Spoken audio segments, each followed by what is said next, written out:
My fellow Americans, 4 years ago, we launched a great national effort to rebuild our country, to renew its spirit, and to restore the allegiance of this government to its citizens.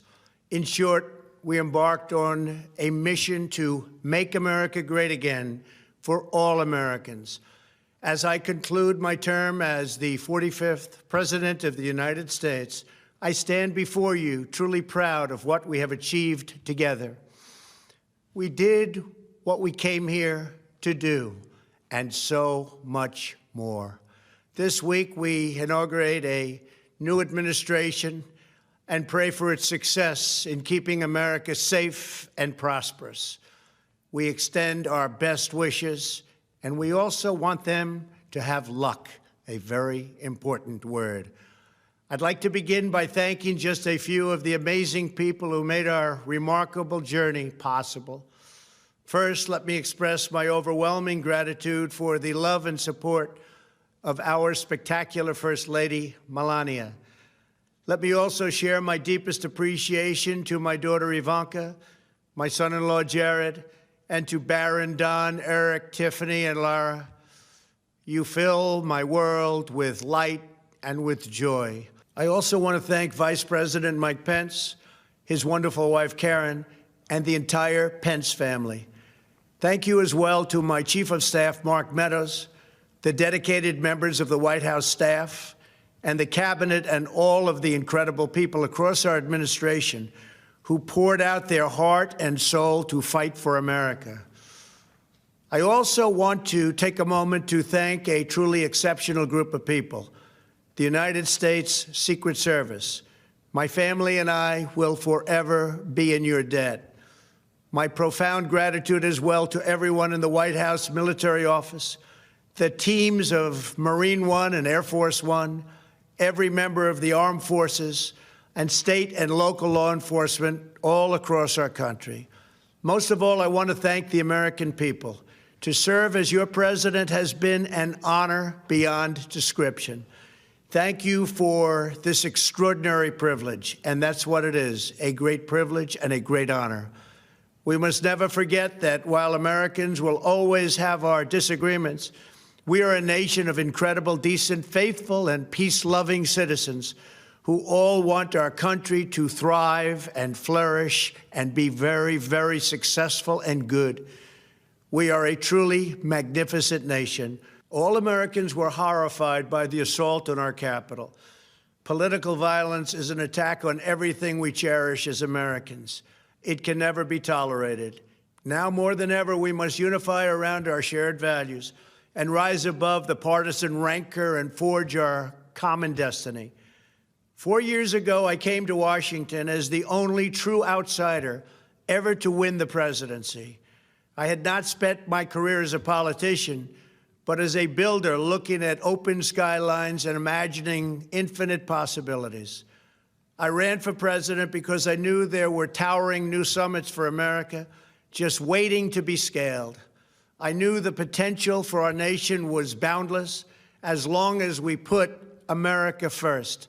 So I left behind my former life and stepped into a very difficult arena, but an arena nevertheless with all sorts of potential if properly done. America had given me so much, and I wanted to give something back. Together with millions of hardworking patriots across this land, we built the greatest political movement in the history of our country. We also built the greatest economy in the history of the world. It was about America first because we all wanted to make America great again. We restored the principle that a nation exists to serve its citizens. Our agenda was not about right or left. It wasn't about Republican or Democrat, but about the good of a nation, and that means the whole nation. With the support and prayers of the American people, we achieved more than anyone thought possible. Nobody thought we could even come close. We passed the largest package of tax cuts and reforms in American history. We slashed more job-killing regulations than any administration had ever done before. We fixed our broken trade deals, withdrew from the horrible Trans-Pacific Partnership and the impossible Paris Climate Accord, renegotiated the one-sided South Korea deal, and we replaced NAFTA with the groundbreaking USMCA. That's Mexico and Canada, a deal that's worked out very, very well. Also, and very importantly, we imposed historic and monumental tariffs on China, made a great new deal with China. But before the ink was even dry, we and the whole world got hit with the China virus. Our trade relationship was rapidly changing. Billions and billions of dollars were pouring into the U.S., but the virus forced us to go in a different direction. The whole world suffered, but America outperformed other countries economically because of our incredible economy and the economy that we built. Without the foundations and footings, it wouldn't have worked out this way. We wouldn't have some of the best numbers we've ever had. We also unlocked our energy resources and became the world's #1 producer of oil and natural gas, by far. Powered by these policies, we built the greatest economy in the history of the world. We reignited America's job creation and achieved record low unemployment for African Americans, Hispanic Americans, Asian Americans, women, almost everyone. Income soared, wages boomed, the American dream was restored, and millions were lifted from poverty in just a few short years. It was a miracle.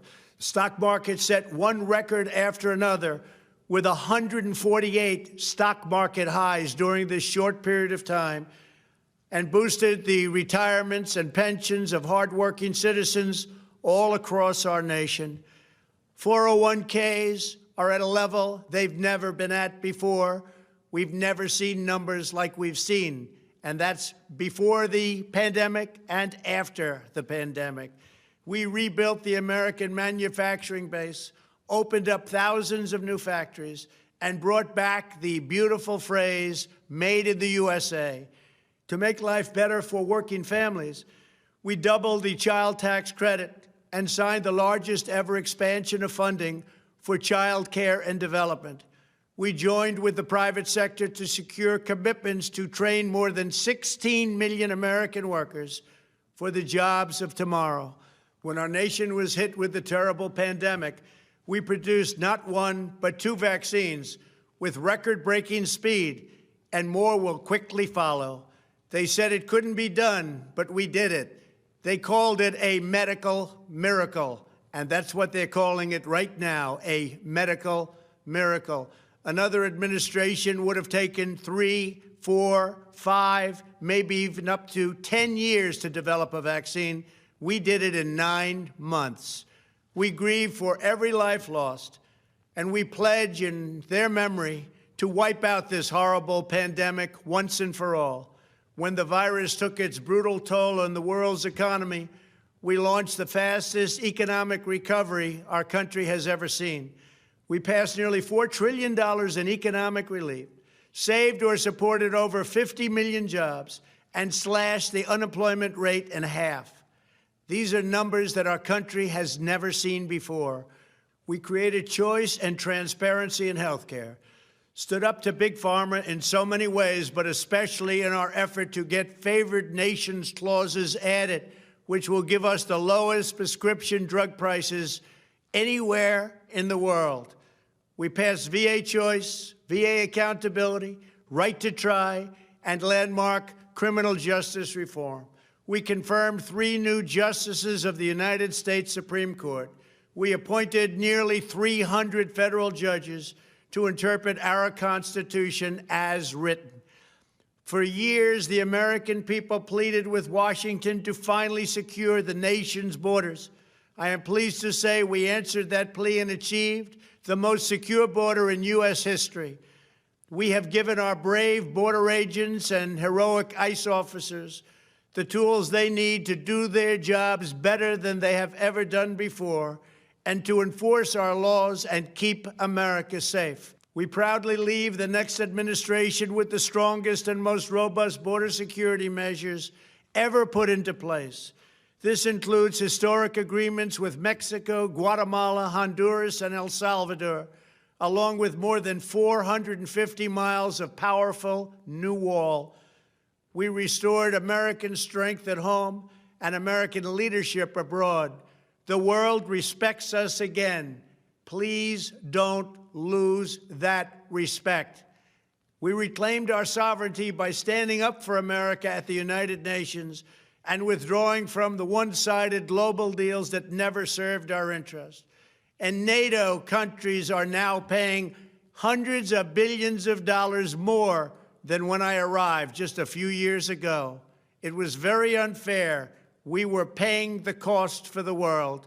Now the world is helping us. And perhaps most importantly of all, with nearly $3 trillion, we fully rebuilt the American military, all made in the USA. We launched the first new branch of the United States Armed Forces in 75 years, the Space Force. And last spring, I stood at Kennedy Space Center in Florida and watched as American astronauts returned to space on American rockets for the first time in many, many years. We revitalized our alliances and rallied the nations of the world to stand up to China like never before. We obliterated the ISIS caliphate and ended the wretched life of its founder and leader, al-Baghdadi. We stood up to the oppressive Iranian regime and killed the world's top terrorist, Iranian butcher Qasem Soleimani. We recognized Jerusalem as the capital of Israel and recognized Israeli sovereignty over the Golan Heights. As a result of our bold diplomacy and principled realism, we achieved a series of historic peace deals in the Middle East. Nobody believed it could happen.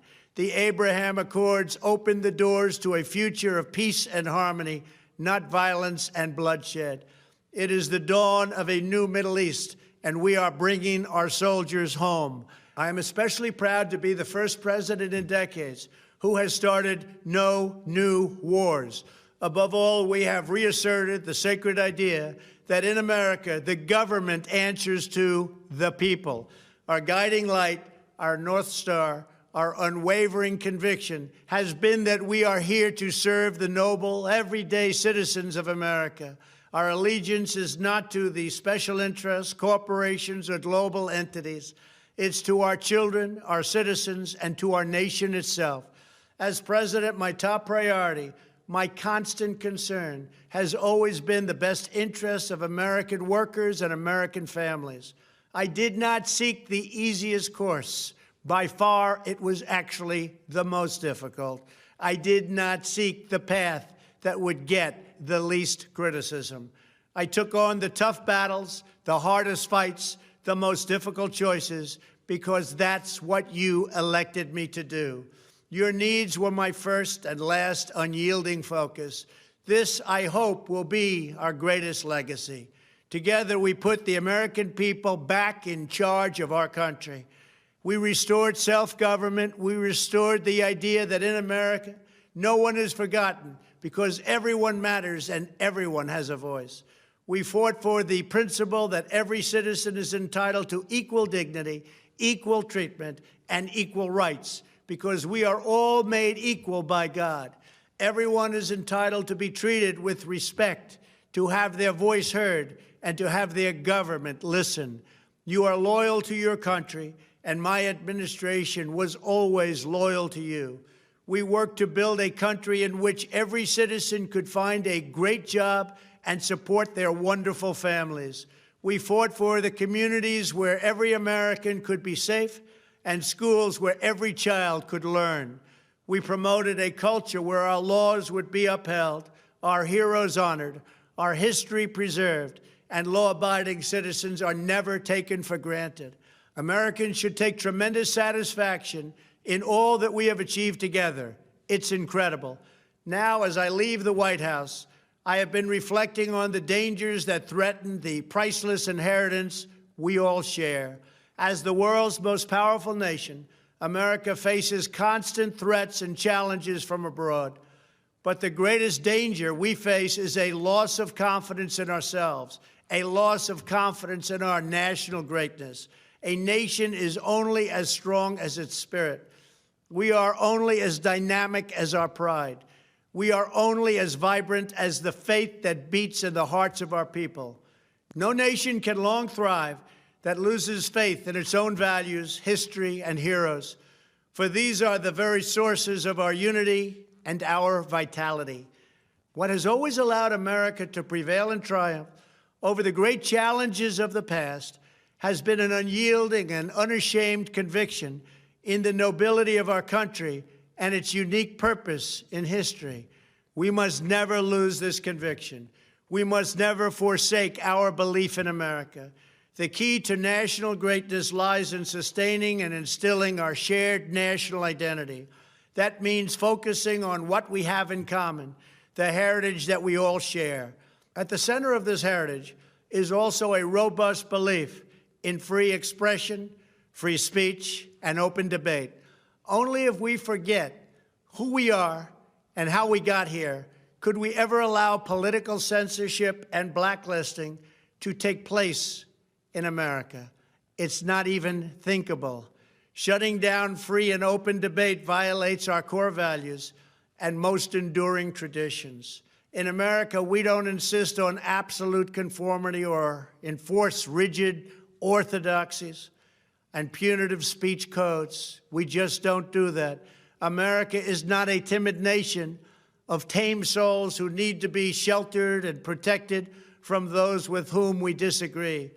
That's not who we are. It will never be who we are. For nearly 250 years, in the face of every challenge, Americans have always summoned our unmatched courage, confidence, and fierce independence. These are the miraculous traits that once led millions of everyday citizens to set out across a wild continent and carve out a new life in the Great West.